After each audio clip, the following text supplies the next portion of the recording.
오늘 이 자리에 함께하는 저와 여러분들에게 하나님의 은혜가 한량없이 임하시고 이 한 주간 살아가면서 하나님 주신 능력으로 살아가기를 소망합니다.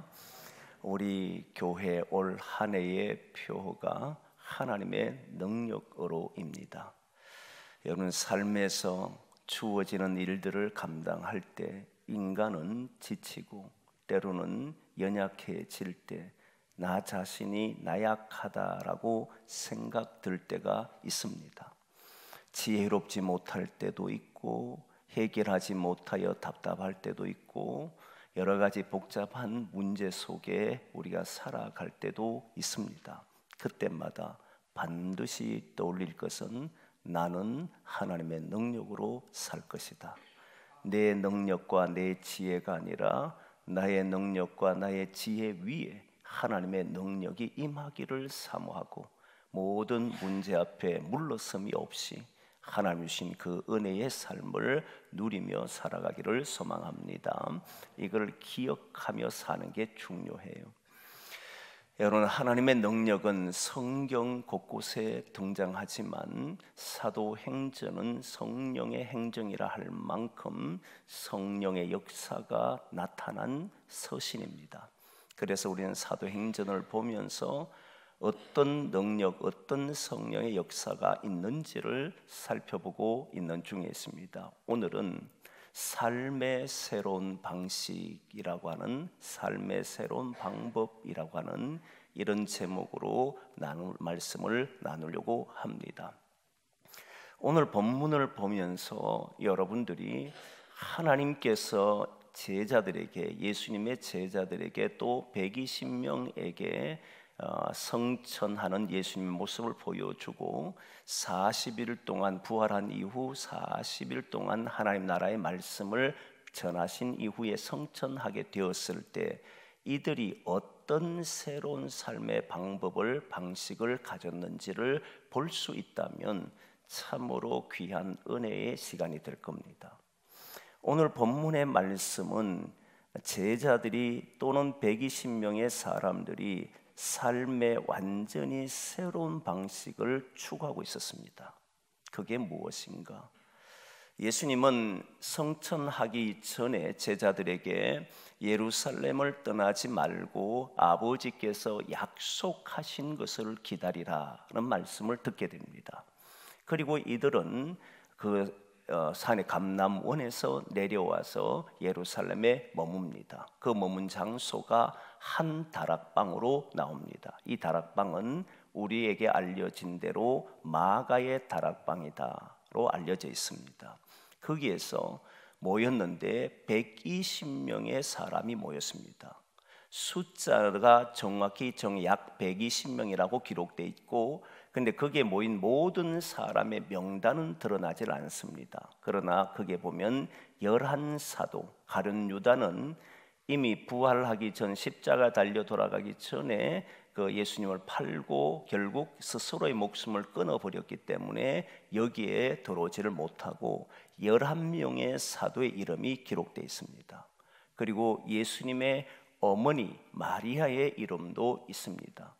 또한 예수님의 형제 아우들이 기록되어 있습니다. 이름은 기록되지 않지만 아우들이라고 하는 표현을 했습니다.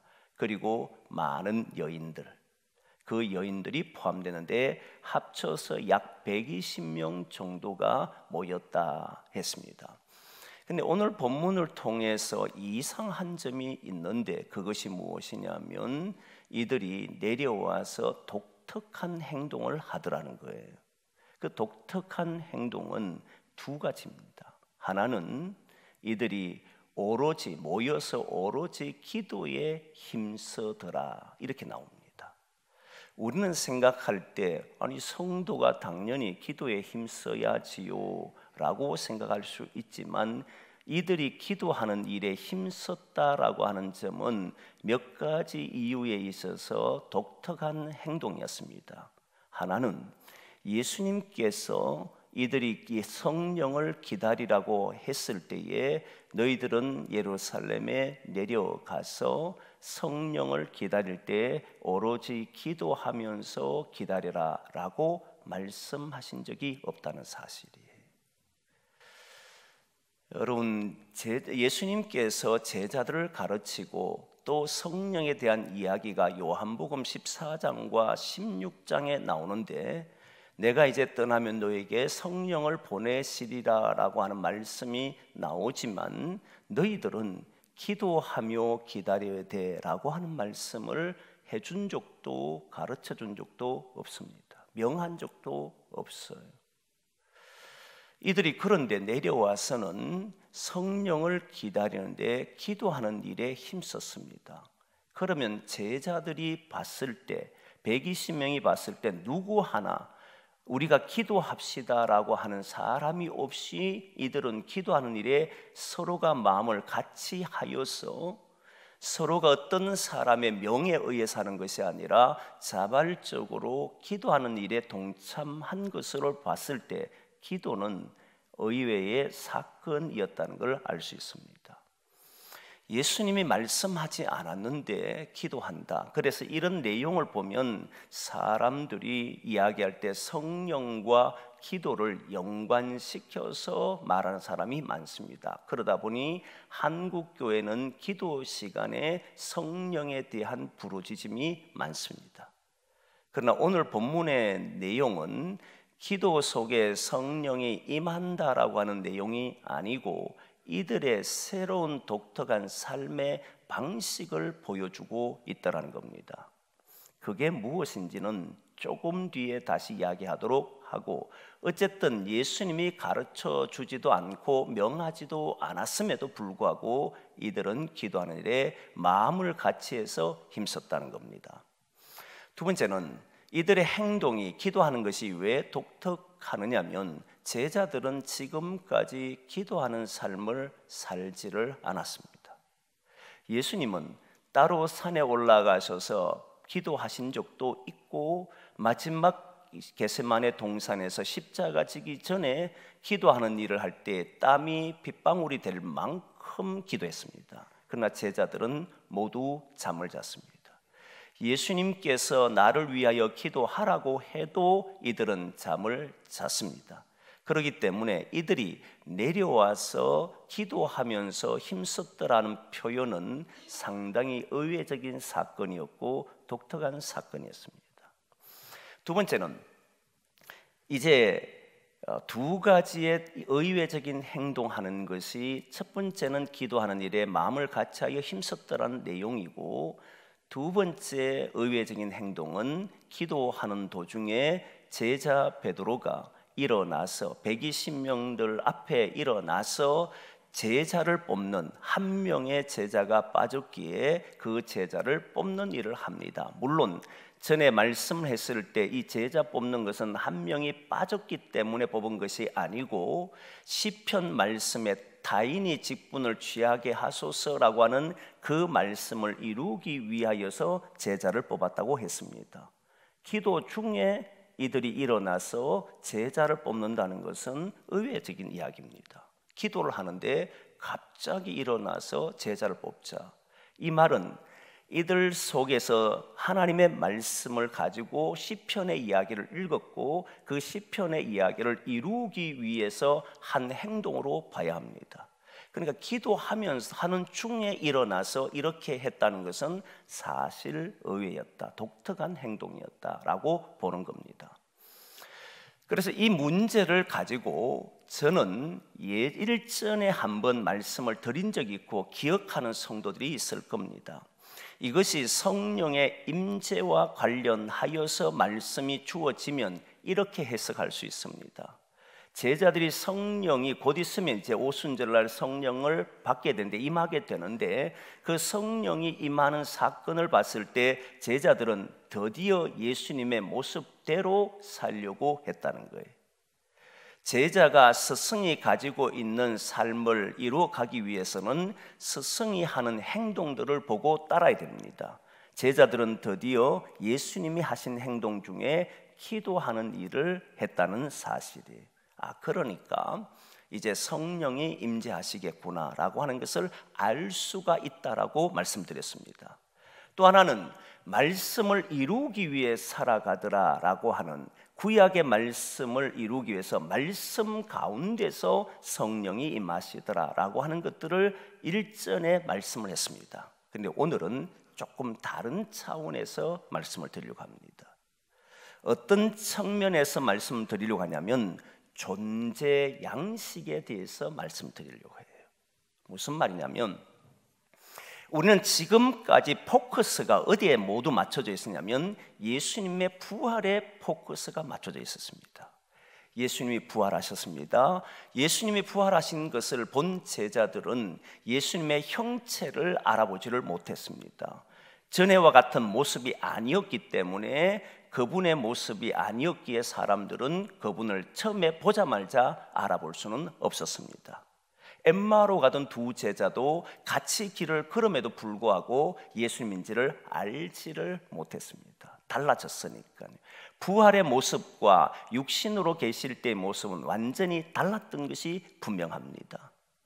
그런데 우리는 그래서 예수님을 보면서 부활하신 예수님 이렇게 늘 생각하고 했지만 오늘 이 본문을 읽는 속에서 받은 은혜가 무엇이냐면 제자들도 존재가 바뀌었구나 하는 것이었습니다. 제자들도 육신은 달라지지 않았지만 그들의 생각과 그들의 삶과 그들의 모든 것이 부활을 했구나 하는 것들을 알게 된 거예요. 예수님의 부활을 목격하고 40일 동안 예수님과 함께 지나면서 예수님의 성천을 할 때 이들은 드디어 예수 그리스도 안에 있는 존재가 되었고 예수 그리스도 안에 있을 때 고린도후서에서 말씀을 하듯이 너희는 예수 그리스도 안에 있는 자에게는 새로운 피조물이라 이전 것은 지나갔으니 보라 새 것이 되었더라는 말씀이 있습니다. 그리스도 예수 안에 있는 자는 새로운 피조물이다라고 하는 말씀을 했습니다. 제자들은 모습은 그대로였습니다. 생활과 상황과 환경도 그대로입니다.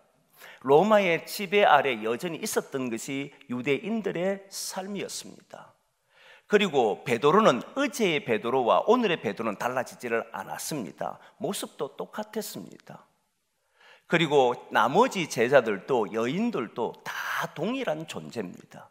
어제와 똑같은 길을 걸었습니다. 마치 애굽에서 430년 동안 종으로 살던 이들이 이제 구원을 받고 광야의 길 자유의 몸을 가지고 나왔지만 애굽에 살던 그 사람이 광야의 그 사람이고 광야에 걷는 그 사람이 애굽에 430년 동안 지내던 사람이었습니다. 이렇게 얼굴과 형태와 모습은 달라지지 않았지만 그들의 신분은 달라졌고 삶은 달라졌고 새로운 존재로서 걸어가고 있는 것이 광야 40년의 길이었지 않습니까? 그러듯이 예수님께서 부활하심으로 제자들에게 등장하셨고 나타나셨고 그것을 보이는 일에 40일 동안 힘을 쓰셨다라고 말씀을 하셨습니다. 그리고 제자들은 예수님을 통해서 하나님의 나라의 일들에 관하여 들었습니다. 이제부터 이들은 어디 안에 거하느냐면 예수 그리스도 안에 거하더라는 거예요. 요한복음 15장에 보면 포도나무 비유가 있는데 가지가 포도나무에 붙어있지 아니하면 열매를 맺지 못한다라고 말씀하면서 너희들이 내 안에 있으라고 했습니다. 너희들이 내 안에 있는 방법에 대해서는 내가 너희 하나님 아버지에게 있는 것처럼 내가 아버지에 붙어 있는 것처럼 너희도 나에게 붙어 있으라고 말합니다. 그것이 어떤 것이 되느냐 했을 때 내가 아버지의 계명을 지켜 하는 것처럼 너희도 내 계명을 지켜라 이 말씀이었어요. 드디어 이 제자들은 예수님께서 부활하심으로써 예수님 안에 있는 것이 무엇인지 예수님 안에 붙어 있는 것이 무엇인지를 아는 사람들이 되었다는 거예요. 그리고 이들이 내려와서 했던 것이 성령을 기다리는 속에서 말씀과 기도를 하더라는 겁니다. 성령을 기다리기 때문에 말씀과 기도를 한 것이 아니고 이제 말씀을 보니까 이들은 새로운 존재로서 이제 새로운 삶을 살아가는 방식을 가지고 살아가는데 그게 말씀과 기도였구나. 말씀과 기도를 하는 이유는 성령을 받기 위해서 하는 것이 아니고 성령은 하나님께서 보내주실 영으로서 그들에게 임하실 텐데 이들이 삶의 방식을 말씀과 기도로 잡고 있었구나 하는 것들을 알게 된 거예요. 성령이 임하도록 하기 위해서 기도한 것이나 성령이 임하도록 하기 위해서 말씀을 실천한 것이 아니라 이들은 그들이 살아가는 삶의 방식은 이전과 달라졌는데 유대교에서 가르쳐주는 방식, 세상에서 주는 방식이 아니라 하나님의 말씀과 기도로서 살아가는 사람이 된 것이구나. 다시 말하면 이들은 새로운 삶의 존재 방식을 말씀과 기도로 택했다는 사실이에요. 디모데전서 4장 5절 말씀을 보면 말씀과 기도로 거룩하여 저가니라 말씀이 있습니다. 예수님께서 대제사장의 기도문 속에 요한복음 17장 말씀 속에 보면 진리로 거룩하게 하옵소서라고 하는 말씀이 있습니다. 진리로 주의 말씀으로 그리고 기도로 거룩하여 진다 이 말이에요. 거룩이라고 하는 단어는 구별이지 않습니까? 구별이라고 하는 것은 이전 삶과 이후의 삶이 차이가 있어야 됩니다. 베드로는 베드로입니다. 나머지 제자들도 그대로입니다. 환경은 변한 게 없었습니다. 예수의 부활만 있었고 유대인들은 그대로 유대인으로 살았고 그리고 로마의 속국으로 여전히 지배를 받고 살았습니다. 환경의 변화는 일체 없었습니다. 그러나 이들에게는 새로운 사람이 되었는데 예수 그리스도 안에서 새로운 피조물을 입었고 새로운 피조물로서 그들이 살아가는 방식을 택하였는데 그들이 한 마음이 되었다는 것은 모두 다 같은 생각을 했다는 겁니다. 새로운 사람으로 살아가는 삶의 방식이 말씀과 기도였다 이 말이에요. 그러니까 이들은 마음이 하나 되었고 기도하는 일에 힘을 썼다 이 말입니다. 그리고 보니 에덴 동산의 사건이 이해가 됩니다. 에덴 동산의 사건은 아담 이후의 모든 사람은 죄를 범한 자로서 죄인으로 이 땅에 태어납니다. 그런데 그 과정을 보면 그들에게는 하나님의 말씀이 있었습니다. 선악과를 먹지 말라라고 하는 말씀이 있었습니다. 이 말씀을 지키는 것이 거룩함이었습니다. 말씀대로 사는 것이 에덴 동산에서 살아가는 삶의 법칙이었습니다. 그런데 그 말씀을 어겨버렸습니다. 지키지를 않았습니다. 그러자 하나님과의 단절이 일어납니다. 하나님과의 단절이 일어나게 되니 하나님과의 대화가 상실되었습니다. 이때 대화는 바로 오늘날의 기도입니다. 하나님과의 대화가 끊어져 버린 거예요.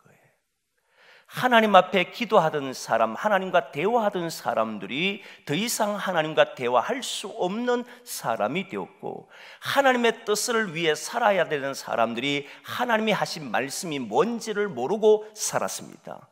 그러다 보니 제자들도 어떻게 살았느냐면 예수님께서 이 땅에 오셔서 하나님의 뜻을 이루기 위해 살아가시려고 했지만 제자들은 하나님의 뜻에 관심을 두지를 않았습니다. 어디에 관심을 뒀느냐면 유대인들이 로마에서 회복되는 로마를 무찌르고 새로운 왕국을 세우는 일에 이들은 혈안이 되어 있었지 하나님의 뜻과는 상관없이 삶을 살았다는 거예요. 바리새인들도 서기관들도 장로들도 당시에 신앙생활을 하는 모든 사람들이 하나님의 뜻과는 상관없이 자기가 세워놓은 율법과 철칙과 원칙에 따라서 삶을 살더라는 거예요.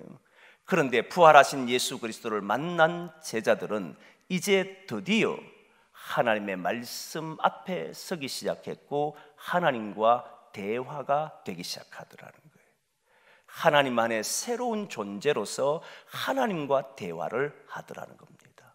그리고 하나님의 말씀을 듣고 그 말씀을 이루기 위해 살더라는 거예요. 이것을 보고 거룩한 시선의 전환이다 라고 말하는 겁니다.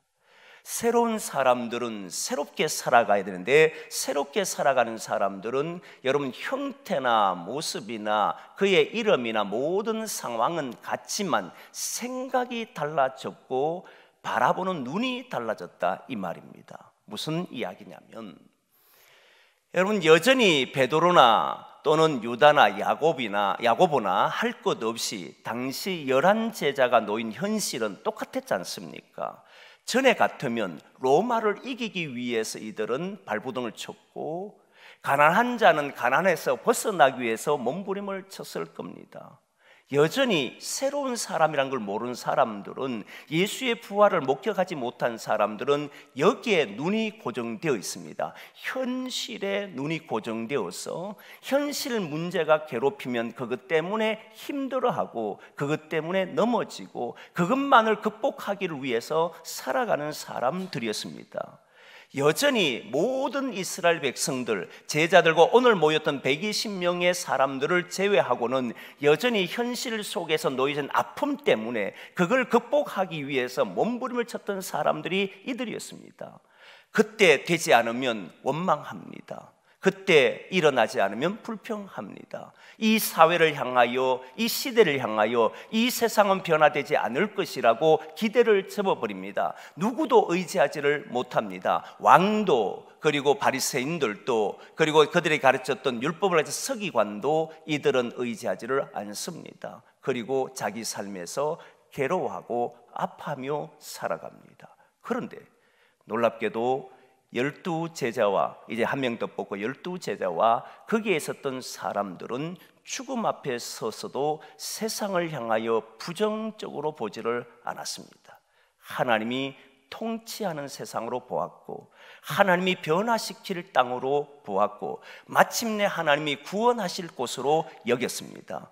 이 땅은 멸망해야 된다는 것이 아니라 이 땅은 구원을 받아야 된다고 생각했습니다. 그 전에 옛 사람일 때는 이제 로마가 무너져야 되고 세상이 바뀌어야 된다고 생각했지만, 예수 그리스도의 부활을 목격한 이들은, 새로운 사람이 되고 새로운 피조물이 된 이들은 세상을 바라보는 눈이 심판이 아니라 구원이었습니다. 예수님께서 이 땅에 오셨을 때 세상을 바라보는 눈이 사람과 달랐지 않습니까? 창기들, 세리들 바라보는 눈은, 사람들은 정죄였습니다. 그러나 예수님은 친구였습니다. 그 이유는 다른 눈을 가지고 있었다는 거예요. 제자들이 볼 때, 사람들이 볼 때 예수는 한 인간으로 보였지만 예수님은 하나님의 아들로 삶을 사셨는데, 그 삶이 뭐냐면 하나님의 뜻을 이루려고 했고, 그리고 하나님과 끊임없는 교제를 하더라는 거예요. 하나님 안에 살아가더라, 이 말이잖아요. 그러니까 보는 눈이 세상 사람들과 다르더라는 겁니다. 여러분, 우리는 예수 그리스도를 믿는 사람이다, 새로운 피조물이라 말합니다. 다시 묻고 싶습니다. 여러분은 세상을 바라보는 눈이 세상 사람들과 다릅니까? 교회를 바라보는 눈이 세상 사람들과 다릅니까? 사람을 바라보는 눈이 세상 사람들과 다릅니까?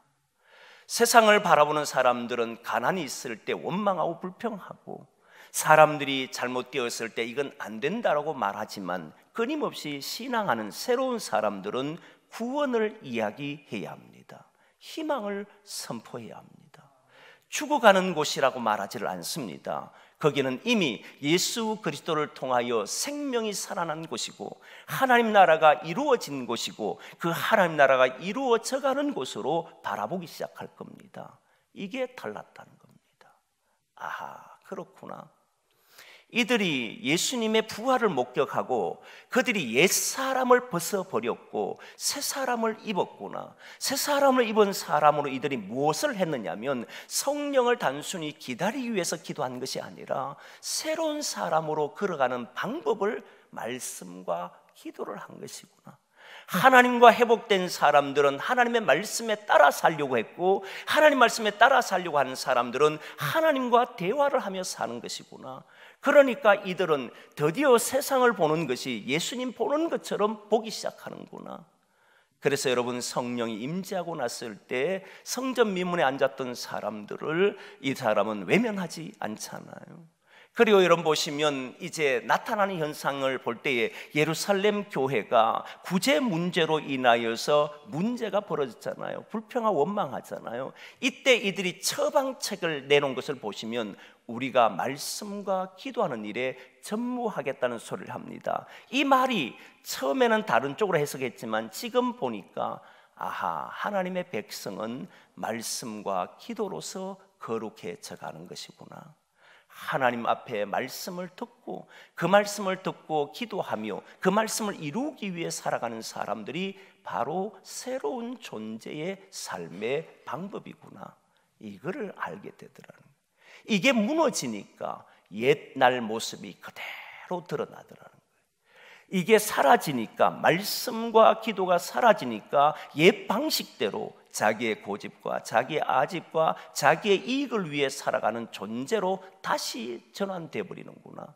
그러나 말씀과 기도로 거룩해진 성도들은 그 말씀 안에서 주의 뜻을 이루려고 사는 것이구나 하는 것들을 알게 하더라는 겁니다. 사랑하는 성도 여러분, 오늘 이 본문의 사건은 바로 이들이 새로운 피조물이었다는 것을 보여주는 사건이었다는 거예요. 그저 살아간 것이 아니고, 그저 기도한 것이 아니고, 그저 제자를 뽑은 것이 아니라 하나님의 사람은 죽었다가 살아났구나. 그 모습은 그대로고 그의 얼굴은 그대로고, 그러나 그의 삶의 방식이 달라진 것이구나. 우리가 오늘 또 하루를 살아가며 한 주간을 살아갈 때 우리의 눈을 세상 사람들이 보는 것처럼 보지를 말고 주님이 세상을 보는 것처럼 구원이 일어나야 할 곳으로, 생명이 살아나야 할 곳으로, 죽어있던 사람들에게 희망을 주는 곳으로 저희들이 그런 마음으로 살아갈 수 있기를 소망합니다. 하나님의 말씀과 기도로 날마다 거룩해져가는 우리 모두가 되기를 간절히 소망합니다. 기도하겠습니다.